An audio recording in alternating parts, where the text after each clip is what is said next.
है मेरे अल्लाह, हमारी इज्जत तेरे हाथ में है। हमें बेपर्दा होने से, हमें बेइज्जत होने से बचा ले।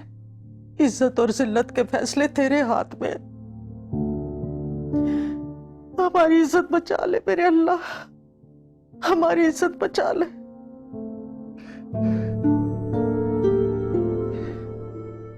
जब शीरी ने खुद को आग लगाई थी तो मैं अपने जब्बी जितना था और शीरी हमारी शीरी जितनी थी। मैंने खुद अपनी आंखों से देखा जब वो बाहर सहन में आई थी, आग में लिपटी हुई, वो चीख रही थी।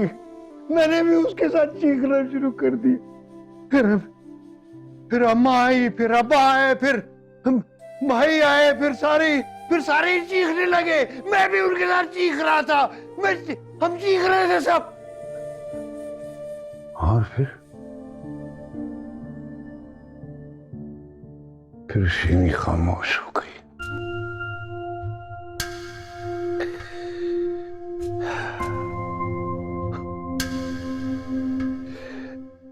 तुम्हें पता है शीरी को आग किसने लगाई थी? शीरी को आग मेरे बाप ने नहीं,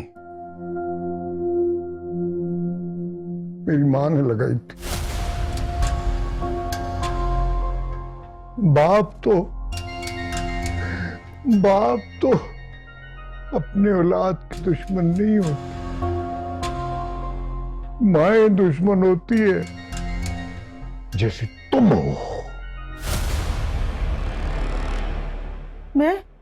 हाँ,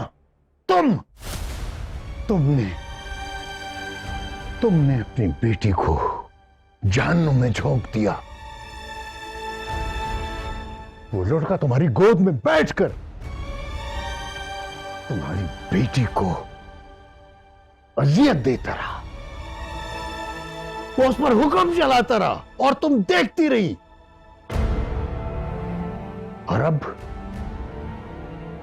अब उसने साफ इनकार कर दिया। आप औरत नहीं हो ना।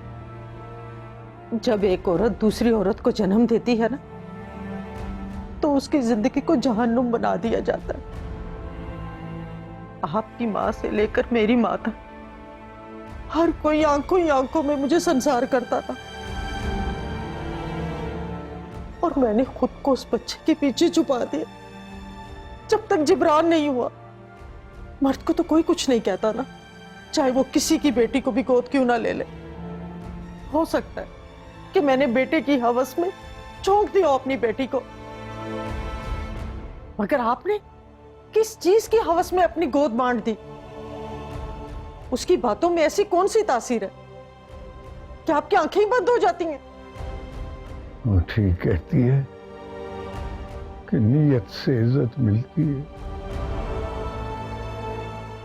मुझे साफ साफ दिखाई दे रहा है कि शीरी जहां भी है, जिस हाल में भी है, उस मां और बेटी को सब कुछ पता है।